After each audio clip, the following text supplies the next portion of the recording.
Hello नमस्कार दोस्तों, स्वागत है एक बार फिर से आप सभी का आज के इस सेशन में।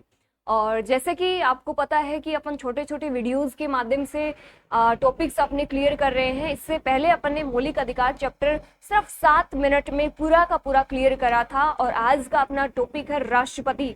यदि आपने ये वीडियो नहीं देखा तो आपको पता ही नहीं चलेगा कि किस प्रकार से आप किसी टॉपिक को बिल्कुल ही कम समय में याद कर सकते हैं। तो चलिए बिना टाइम वेस्ट करे अपन स्टार्ट करते हैं आज के सेशन को। तो सबसे पहले आपका बहुत बहुत स्वागत है। आज का टॉपिक है जिसका नाम है राष्ट्रपति। और राष्ट्रपति की बात करूं, पॉलिटी है तो इसमें सबसे पहले अपन भाग पूछे जाते हैं कि राष्ट्रपति का उल्लेख किस भाग में है। तो पहली चीज, राष्ट्रपति का उल्लेख भाग 5 में है। आर्टिकल यदि पूछे तो 52 से 62 तक राष्ट्रपति पद का उल्लेख है वो किया गया है। अब अपन कंटिन्यू 52 से 62 तक राष्ट्रपति के सभी आर्टिकल जानेंगे। सबसे पहले आर्टिकल 52 में क्या लिखा हुआ है कि भारत में एक राष्ट्रपति होगा। 53 में संघ की समस्त शक्तियां राष्ट्रपति में निहित होंगी, लेकिन वो उन शक्तियों का प्रयोग अपने अधीनस्थों यानी प्रधानमंत्री और मंत्री परिषद के माध्यम से करेगा। आर्टिकल 54 में लिखा हुआ है राष्ट्रपति का निर्वाचक मंडल यानी कि राष्ट्रपति के निर्वाचक मंडल में संसद के दोनों सदनों के निर्वाचित सदस्य और राज्य विधानसभाओं के निर्वाचित सदस्य भाग लेते हैं। याद रखना, विधान परिषदों के सदस्य राष्ट्रपति के चुनाव में भाग नहीं लेते हैं। इसके अलावा एक और बात, 1992 के बाद जिन यूटी में विधानसभाओं की स्थापना की गई है उनके विधायक भी राष्ट्रपति के चुनाव में भाग लेते हैं। अगली चीज बात करूं, आर्टिकल 55 में है राष्ट्रपति की चुनाव प्रणाली जो कि अनुपातिक प्रतिनिधित्व की एकल संक्रमणीय मत प्रणाली होती है, जिसका उपनाम है अल्पसंख्यक प्रणाली या फिर हेर प्रणाली भी इसको बोला जाता है। राष्ट्रपति और उपराष्ट्रपति दोनों के चुनाव में इसी प्रणाली का यूज किया जाता है। अगला आर्टिकल 56 में राष्ट्रपति का कार्यकाल जो कि 5 वर्ष का होता है। कई बार क्वेश्चन आता है कि क्या राष्ट्रपति का कार्यकाल 5 वर्ष से कम हो सकता है। जी हाँ, राष्ट्रपति का कार्यकाल 5 वर्ष से कम 3 कंडीशन में हो सकता है। पहला, यदि राष्ट्रपति की मृत्यु हो जाती है। दूसरा, राष्ट्रपति यदि उपराष्ट्रपति को अपना त्यागपत्र दे देता है। तीसरा, उसे महाभियोग द्वारा यदि हटाया जा सकता है। यहाँ से एक और प्रश्न बना कि राष्ट्रपति अपना त्यागपत्र किसको देता है, तो उपराष्ट्रपति को देता है। अब अगला क्वेश्चन, क्या राष्ट्रपति का कार्यकाल 5 वर्ष से ज्यादा हो सकता है। जी हाँ, आपातकाल की कंडीशन में जब राष्ट्रपति के चुनाव होने संभव नहीं हो पाते हैं, उस कंडीशन में राष्ट्रपति का कार्यकाल 5 वर्ष से बढ़ाया जा सकता है। ये हो गया आर्टिकल 56। अगला आर्टिकल 57 में है राष्ट्रपति का पुनर्निर्वाचन, यानी कि भारत में एक ही व्यक्ति एक से अधिक बार राष्ट्रपति बन सकता है। और ऐसा एग्जाम्पल आपको देखने को मिलेगा डॉक्टर राजेंद्र प्रसाद का, जो 2 बार राष्ट्रपति बने थे। अगला आर्टिकल 58 जिसमें योग्यताएं हैं। राष्ट्रपति बनने के लिए कौन कौन सी योग्यताएं होनी चाहिए। यदि आप राष्ट्रपति बनना चाहते हो तो क्या आप योग्य हो। पहला, वो भारत का नागरिक होना चाहिए। दूसरा, न्यूनतम आयु 35 वर्ष होनी चाहिए। तीसरा, वह लोकसभा का सदस्य बनने योग्य हो। अगला आपका आर्टिकल 59 में है राष्ट्रपति पद की शर्तें, यानी कि वो किसी लाभ के पद पे नहीं होना चाहिए। याद रखना, जो विश्वविद्यालय के कार्मिक होते हैं उनको लाभकारी पद की श्रेणी में नहीं काउंट किया जाता है। अगला, वो पागल या दिवालिया नहीं होना चाहिए। एक और अच्छी बात आपको बताती हूँ कि राष्ट्रपति का वेतन संसद निर्धारित करती है, जो कि भारत की संचित निधि से प्राप्त होता है। अब बात करूं कि होता कितना है वेतन, तो राष्ट्रपति का वेतन 5 लाख होता है। और पेंशन की बात करूं तो 50% उसको पेंशन मिलती है। लेकिन याद रखना, यदि किसी व्यक्ति को महाभियोग के द्वारा हटाया गया है तो उसको पेंशन नहीं मिलेगी।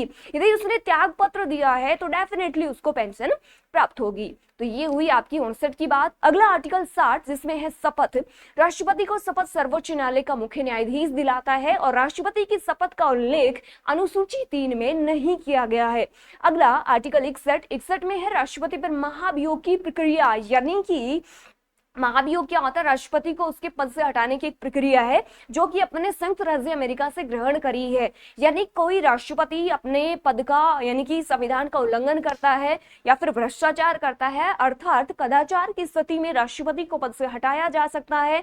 अब अगला क्वेश्चन कि महाभियोग सबसे पहले किस सदन में लाया जा सकता है, तो किसी भी सदन में महाभियोग का प्रस्ताव लाया जा सकता है। जो भी सदन राष्ट्रपति के खिलाफ महाभियोग लाएगा उसके 1/4 सदस्य हस्ताक्षर करके उसको 14 दिन पूर्व सूचित करेंगे कि भाई साहब तूने भ्रष्टाचार किया है, अब तेरे को पद से हटना पड़ेगा। 14 दिन बाद वही सदन 2/3 बहुमत से उस प्रस्ताव को पारित करेगा और नेक्स्ट सदन में जाएगा। नेक्स्ट सदन है वो उसकी जांच करेगा और वहां से भी यदि आरोप सिद्ध होते हैं तो राष्ट्रपति पर महाभियोग पारित हो जाएगा और राष्ट्रपति को पद से त्याग पत्र देना पड़ेगा। हालांकि मजे की बात, अभी तक भारत में किसी भी राष्ट्रपति पर महाभियोग की प्रक्रिया है वो संपन्न नहीं हुई है। ये हुई महाभियोग की बात। अगला बात करेंगे आर्टिकल 62 में क्या है, अकस्मात पद रिक्ति, यानी कि जब राष्ट्रपति का पद अकस्मात रूप से रिक्त हो जाता है तो कार्यवाहक उपराष्ट्रपति बनता है। यदि उपराष्ट्रपति पद का भी पद रिक्त है, यानी वो भी बीमार चल रहा है, तो उसकी जगह पे कौन आएगा, कार्यवाहक सर्वोच्च न्यायालय का मुख्य न्यायाधीश आएगा। और एक बार हुआ भी था 1969 में, एम हिदायतुल्लाह थे जो सर्वोच्च न्यायालय के मुख्य न्यायाधीश थे, वो कार्यवाहक राष्ट्रपति बने थे। ये तो हो गई 52 से 62 तक आर्टिकल। 52 भारत का राष्ट्रपति, 53 संघ की शक्ति राष्ट्रपति में होंगी, 54 निर्वाचक मंडल, 55 चुनाव प्रणाली, 56 कार्यकाल, 57 पुनर्निर्वाचन, 58 योग्यता, 59 शर्तें, 60 शपथ, 61 महाभियोग, 62 अकस्मात पद रिक्ति। अब बात करेंगे राष्ट्रपति की शक्तियों के बारे में। राष्ट्रपति की शक्तियां जैसे संसद के सत्र आहूत करना, सत्रावसान करना, ये दोनों कार्य किसके होते हैं, राष्ट्रपति के होते हैं। इसके अलावा याद रखना प्रथम साल का प्रथम जो सत्र होता है उसको भी राष्ट्रपति संबोधित करता है। आर्टिकल 108 के तहत राष्ट्रपति संसद के संयुक्त सत्र बुला सकता है। इसके अलावा राष्ट्रपति जैसे सत्र तो होते हैं, साल में 3 होते हैं, तो विशेष सत्र भी राष्ट्रपति बुला सकता है। लेकिन याद रखना संसद के सत्र स्थगित कौन करता है, सभापति या फिर अध्यक्ष करता है। ये काम राष्ट्रपति नहीं करता, सिर्फ बुलाने का और समाप्त करने का काम राष्ट्रपति करता है। इसके अलावा जब संसद के सत्र नहीं चल रहे होते हैं और उस समय यदि किसी कानून की आवश्यकता पड़ती है तो अस्थायी रूप से कानून बना सकता है राष्ट्रपति, जिसे अध्यादेश कहा जाता है, वो आर्टिकल 123 के तहत। ठीक है। अगला, संसद में मनोनयन का अधिकार, यानी राष्ट्रपति के द्वारा पहले संसद में 14 सदस्य मनोनीत किए जाते थे, 2 तो लोकसभा में और 12 राज्यसभा में। लेकिन 104वां संविधान संशोधन हुआ 2019 में, उसके तहत 2 सदस्य जो 2 एंग्लो इंडियन राष्ट्रपति के द्वारा लोकसभा में मनोनीत किए जाते थे, अब राष्ट्रपति उनको मनोनीत नहीं करता। अब राष्ट्रपति सिर्फ 12 सदस्य राज्यसभा में मनोनीत करता है, जो कि कला, विज्ञान या फिर किसी भी क्षेत्र में विशेष अनुभव प्राप्त होते हैं, उनको राष्ट्रपति राज्यसभा में मनोनीत करता है। अगली यदि बात करूं राष्ट्रपति की शक्तियों की ही, तो आर्टिकल 72 के तहत राष्ट्रपति को क्षमादान की भी शक्ति है, यानी राष्ट्रपति जो है वो मृत्यु दंड को माफ करवा सकता है या फिर कठोर सजा को कम भी करवा सकता है। ये शक्ति भी राष्ट्रपति के पास होती है। एक और शक्ति की बात करूं, राष्ट्रपति को सैन्य शक्ति भी है, यानी राष्ट्रपति तीनों सेनाओं का सर्वोच्च कमांडर होता है। हालांकि वो विधि के अधीन रह के हर चीज का यूज करता है। इसके अलावा बाहरी जो संधि समझौते होते हैं किसी देश के साथ, वो भी राष्ट्रपति के नाम से ही होते हैं। तो ये तो हो गई सामान्यकालीन शक्तियां। नेक्स्ट बात करेंगे आपातकालीन शक्तियां। तो राष्ट्रपति को आपातकालीन शक्तियां भी प्राप्त है, 3 प्रकार की जो है, आर्टिकल 352, 356 और 360। 352 के तहत यदि भारत के ऊपर कोई बाह्य आक्रमण हो जाता है या फिर सशस्त्र विद्रोह हो जाता है तो राष्ट्रपति के द्वारा जो इमरजेंसी घोषित की जाती है वो 352 के तहत की जाती है। और ये अभी तक 3 बार लग चुकी है, 1962, 1971 और 1975।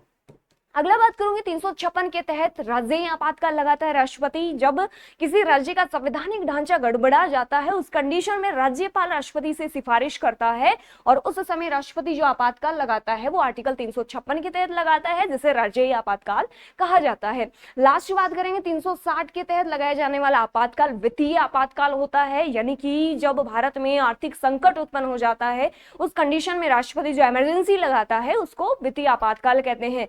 लेकिन आपको याद रखना है कि अपना भारत तो शुरुआत से ही सोने की चिड़िया रहा है, इस वजह से कभी आर्थिक संकट उत्पन्न हुआ नहीं। हालांकि अपने तो हो जाता है लेकिन भारत में कभी हुआ नहीं, तो अभी तक वित्तीय आपातकाल एक भी बार नहीं लगा है। 356 सबसे पहले पंजाब के पेप्सू में लगा था, जो सबसे लंबी अवधि के लिए लगा था, और सबसे कम अवधि के लिए कर्नाटक में लगाया गया था। तो ये कुछ एक शक्तियां या फिर बोले तो राष्ट्रपति टॉपिक अपन ने बहुत ही कम समय में क्लियर करा है। यदि आप कोई एग्जाम दे रहे हो या फिर कभी आप आपने टॉपिक पढ़ा है तो एक बार इस टॉपिक को या फिर इस वीडियो को जरूर रिवीजन मोड में देखें, ताकि आपका पूरा का पूरा टॉपिक क्लियर हो जाएगा। यदि आपको वीडियो अच्छा लगता है तो वीडियो को लाइक करेंगे, कमेंट करके मुझे बताएंगे कि सेशन कैसा लगा, और नेक्स्ट आपको कौन से टॉपिक पे ऐसा सेशन चाहिए उसके लिए भी आप मुझे सजेस्ट करेंगे। धन्यवाद।